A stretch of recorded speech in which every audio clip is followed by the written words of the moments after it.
What is up everyone, Jeran here, hoping you're safe and great. For this video, i-discuss natin ang X-Stock category o mas kilala bilang B-Max category dito sa Pilipinas. So, let's go! Alright, so ang reference na gagamitin natin for this video is the Lil's Hobby Racing Guide ng X-Stock category. So, ilalagay ko yung link sa baba at saka dito sa screen para mapuntahan nyo yung link na yon. Alright, so yung mga important points lang yung i-discuss ko for this video. Hindi na natin masyadong i-detail kasi baka humaba tong video na to.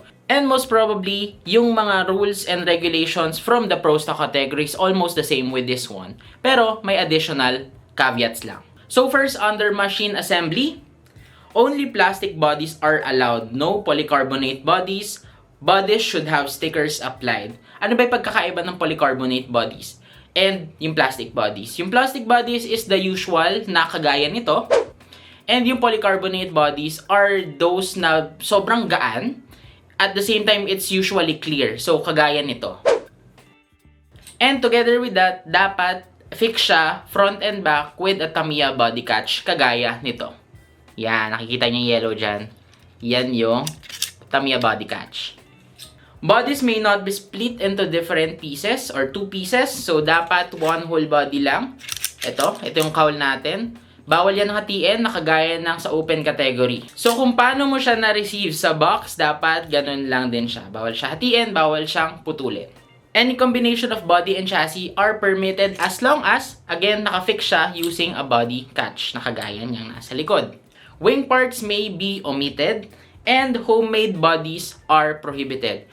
Dapat Tamiya bodies or cowls lang yung pwedeng gamitin. So, punta naman tayo sa dimensions ng kotse na pwede mong gamitin. Maximum car width, dapat under 105mm. Yun yung kanyang lapad. Yeah, so, ganyan. So, horizontal. Diba? Kumbaga, pag ganon, pahiga. Yan, horizontal. Under 105mm lang. Overall car height, dapat under 70mm lang. Yung from the highest point na meron yung kotse mo up to the lowest point, which is the wheels. Dapat 70mm lang yan. Car length under 165mm. So, yung haba. So, from the front up to the back, dapat under 165mm lang yan. And then, yung kanyang ground clearance. Ibig sabihin, yung from the ground up to the plates or up to the brakes, other than the wheels, dapat at least 1mm yan. Pag mas mababa sa 1mm yung taas, no, sa ground clearance mo, madidisqualify ka dyan. So, sa tires naman, dapat 22 to 35mm lang ang pwede mong diameter. Bawal kang sumobra, bawal kang lumiit. Yun yung from small up to large diameter. Yung kapal naman nung kanyang tire, gaya nito, is dapat hanggang 8 to 26mm lang. Right? So, that involves yung mga narrow or wide tires natin. Tires and wheels must be of the same size. So, kagaya sa Pro Stock, bawal yung sa unahan mo is small diameter or medium diameter, tas sa likod mo is large diameter. Dapat same size lang yan.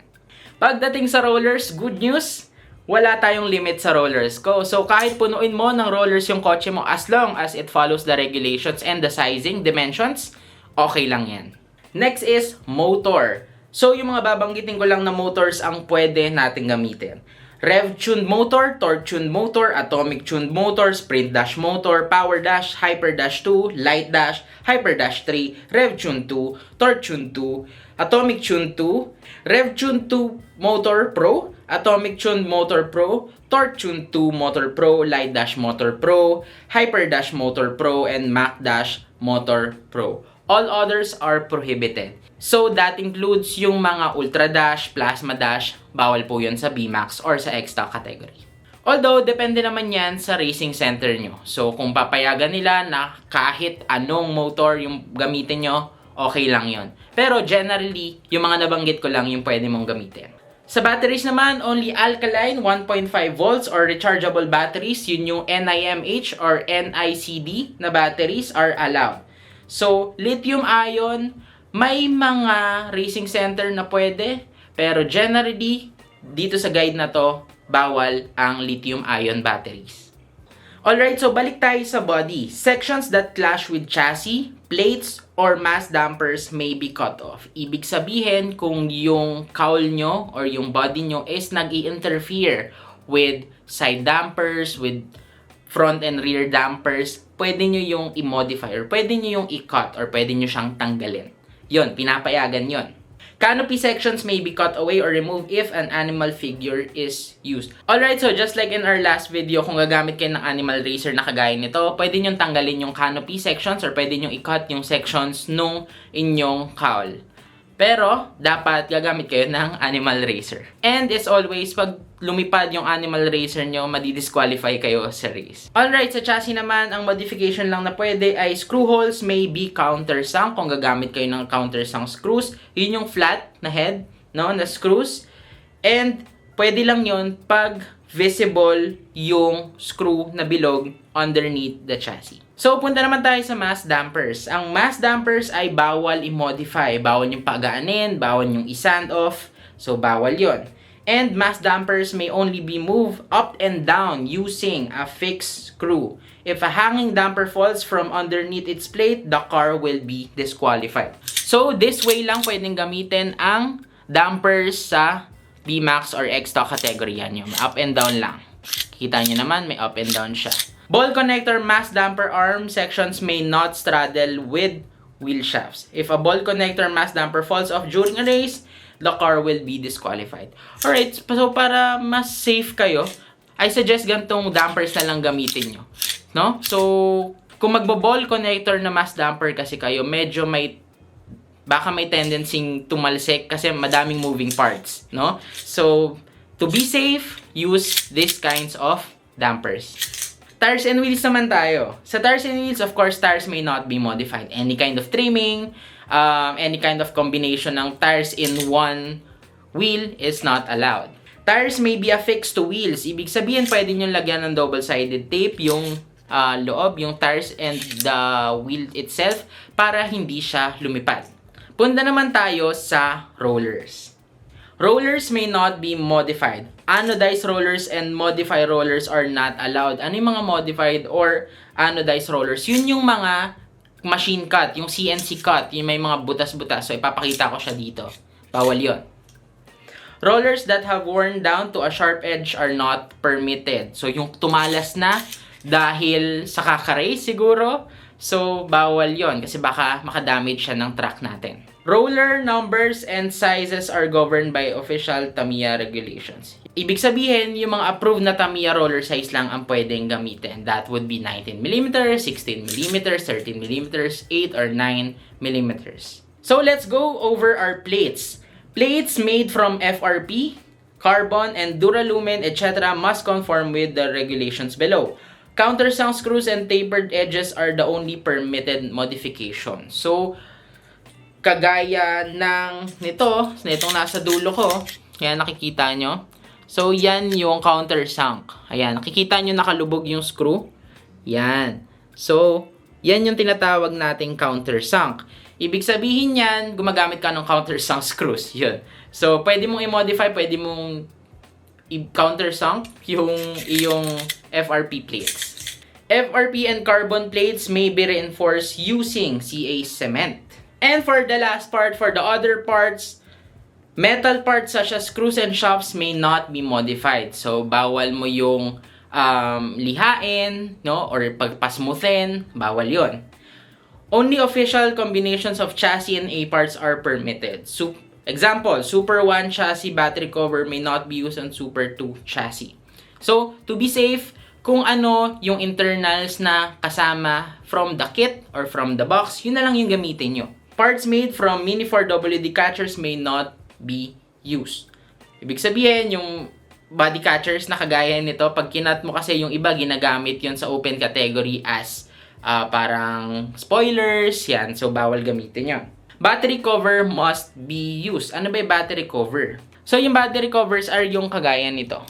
So, para hindi tumatalsik yung iyong battery. So, para fix siya doon sa iyong case or sa iyong chassis. Only kit included battery terminals or grade up part battery terminals are okay gamitin. So, ibig sabihin yung kasama sa kit na terminals, yun yung parang copper. At the same time, pwede din kayong gumamit ng gold-plated na terminals. Only official Tamiya brake parts may be used. Brake sponges may be cut to size. Ano yung brake sponges? So, yung brake sponges are yung kagaya nitong puti. So, alam ko meron nitong red, meron nitong blue, ito itong white, yung kasama sa brake stay. So, pwede yan gamitin. Parts removed from the inside of a motor may not be used. So, again, any kind of modification, pag nagtanggal ka ng something doon sa motor, bawal yun. Any sections of screw or shaft that protrude significantly must be covered with rubber tubing, a stabilizer ball, or etc. So, kagaya nito.